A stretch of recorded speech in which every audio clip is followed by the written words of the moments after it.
Nous sommes à Athènes, au 5e siècle avant Jésus-Christ. Socrate descend vers le Pirée, le port animé de la cité. Il se rend chez Céphale, un vieil homme riche et pieux.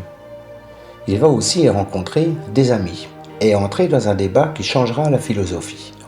Ce débat commence par une question simple. Qu'est-ce que la justice ?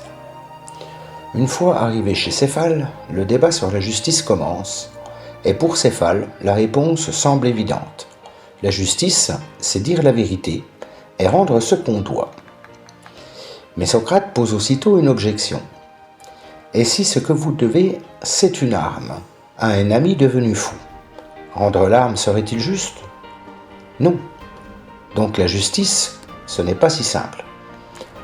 Polémarque, le fils de Céphale, reprend alors la parole pour dire que la justice, c'est rendre à chacun ce qui lui est dû, le bien à ses amis et le mal à ses ennemis.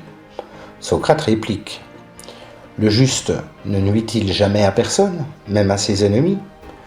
Non, car la justice, comme l'art du médecin, ne fait que du bien. Thrasymachie, lui, n'est pas vraiment là pour discuter, mais pour attaquer.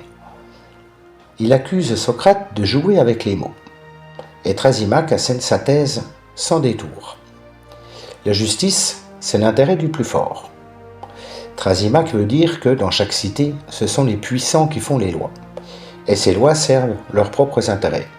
Être juste, c'est obéir, donc servir les forts.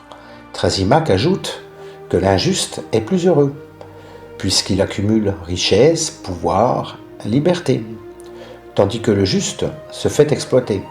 Bref, la justice, c'est pour les naïfs. La vraie sagesse, c'est l'injustice habile. Voici la définition de la justice pour Thrasymachie.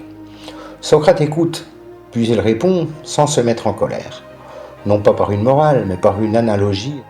Le médecin vrai ne cherche pas son intérêt, mais celui du malade. Le pilote ne commande pas pour lui, mais pour l'équipage.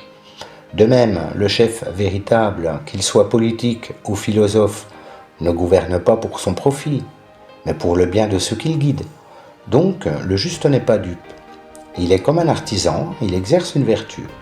Et cette vertu, c'est ce qui rend son âme harmonieuse, comme la santé rend le corps fort. L'injuste, lui, au contraire, est en guerre contre lui-même. Ses désirs le déchirent, sa raison est asservie. Il est puissant, mais malade. Alors Socrate conclut, la justice vaut pour elle-même. Et Socrate ne s'arrête pas là. Pour prouver que la justice est bonne, il propose une idée grandiose. Bâtissons une cité parfaite.